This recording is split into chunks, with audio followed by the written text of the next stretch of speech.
Good morning, students.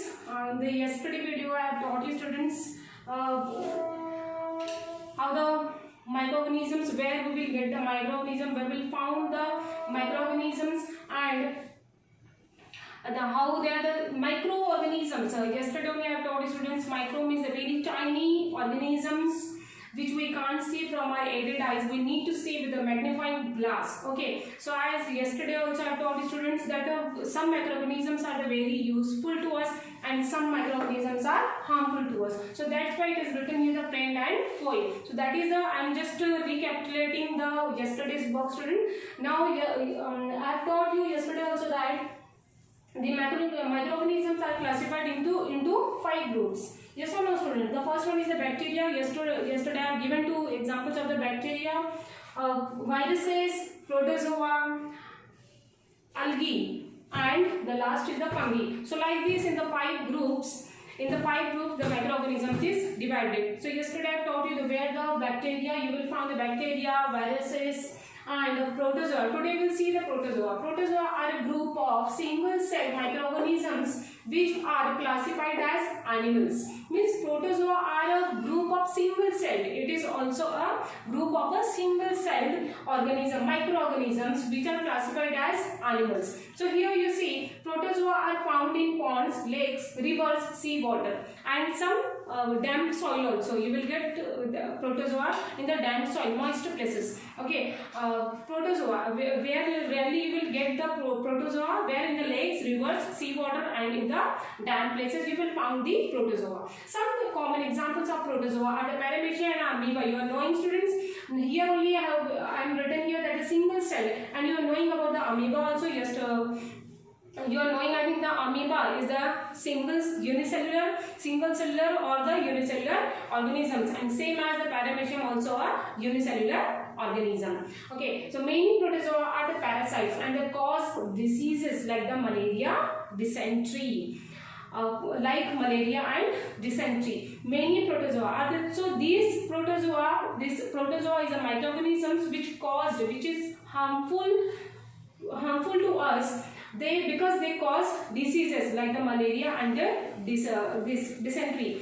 The malaria microorganism, that protozoan is called as a plasmodium.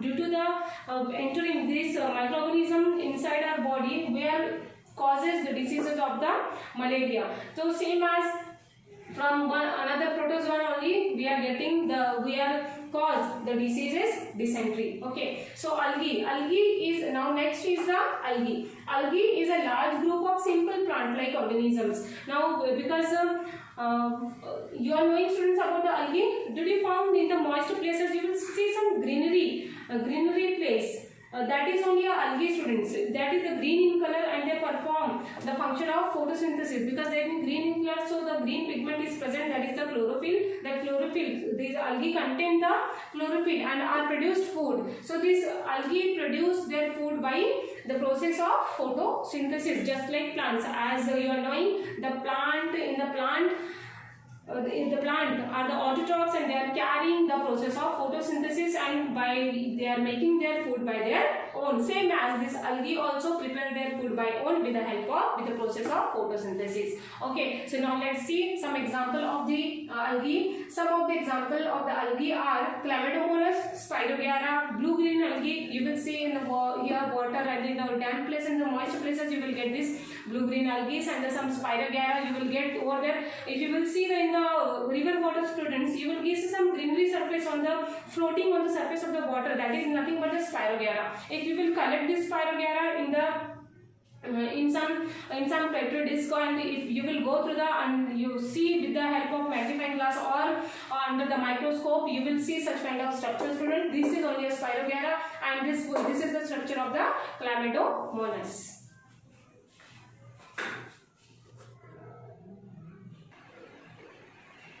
So now let's see about the fungi, which is our last and the 5th group, that is fungi. Fungi are a large group of organisms which do not have chlorophyll and do not photosynthesize. Means what, student? As the algae are the green having contain the chlorophyll, but fungi is not. Fungi is appeared like a plant, but it is not obtain their food from by the process of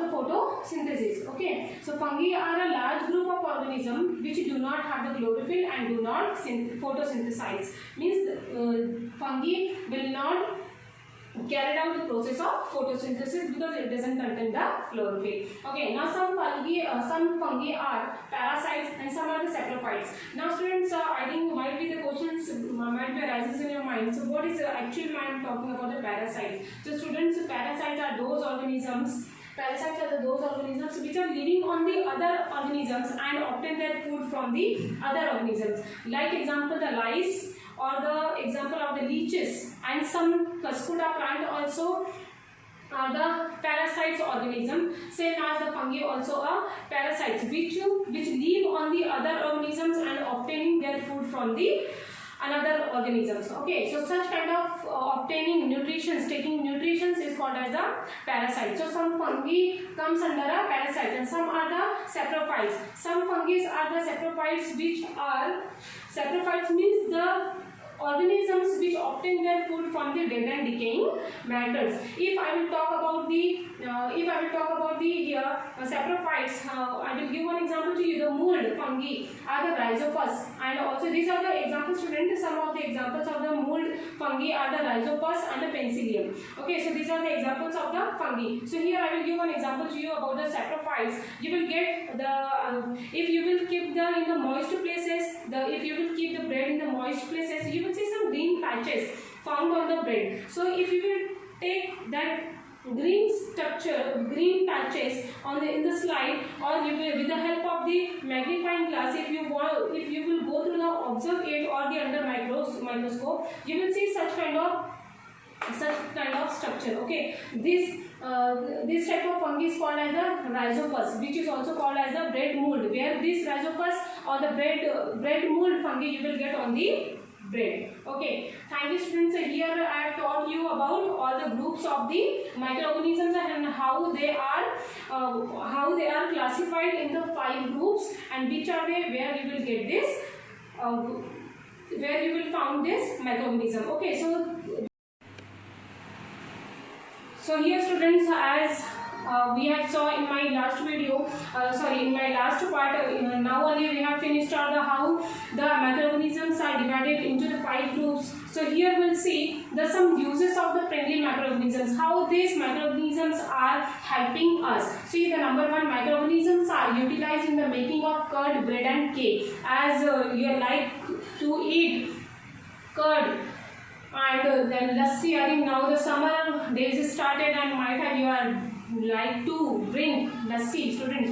So yes, this curd is now these microorganisms only help us to make a curd, bread and a cake. Very tasty. Yes or no, students? So here, how in what way, in the many ways the microorganisms are helping us. So see the next one, it is also used in the production of the alcohol, wine and the vinegar. So microorganisms is also help to, and also the microorganisms is also used in the big industries, in the biotechnological lab. The scientists are doing the study on it and how these microorganisms are helping for us. So they are using this microorganism for the production of alcohol, wine and the vinegar. Now I think students, you are knowing the vinegar. I think alcohol and wine you are knowing well, which is used in mostly the people have the habit and they are the addict for the alcohol and the wine. And I think don't know whether you are exactly reminding what is vinegar. Vinegar nothing but is used in the Chinese food. That is a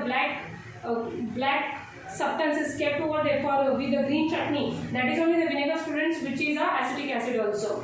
So this formula is CH3COOH, the formula of the acetic acid. Now let's see the third one. Microorganisms are also used in the preparation of the medicine called the antibiotic. Students, whenever you are going to the doctor, the doctor is prescribing some medicines, and that medicine is nothing but made with the help of the microorganisms, which is called as the antibiotic. Okay, so that antibiotics only make you cure, students. So how from here only you are knowing them how much important role they are playing in our life. So see the next one, it is also used in the agriculture to increase the fertility of the soil. As students, how you are knowing you are getting confused by how the microorganisms are helping to increase the soil fertility. Students, rhizobium, this organism, this microorganisms live in the root nodules of the leguminous plant. They help for the nitrogen fixation, and with the help of the nitrogen fixations,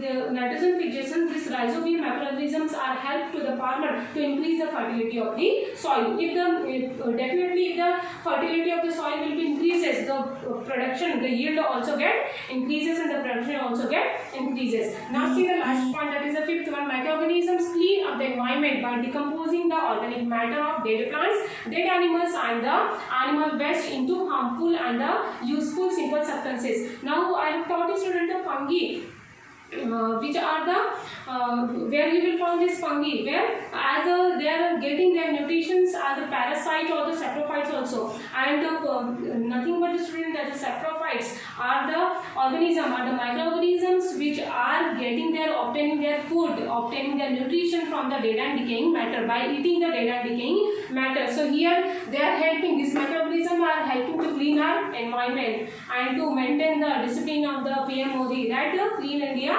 safe India. Yes or no? So Swachh Bharat, that only here this microorganism also following this, that by cleaning up the environment, okay, by eating the dead plants, dead animals, and animal waste, by eating this as a nutrition, they produce a substances which is harmless and useful for us. Okay, so here I have completed how the microorganisms are helping us here. Now here half the portion we have completed of this chapter. Now I will give some exercise to you students by the third topics, and then we will proceed our chapter. Thank you students, thank you so much.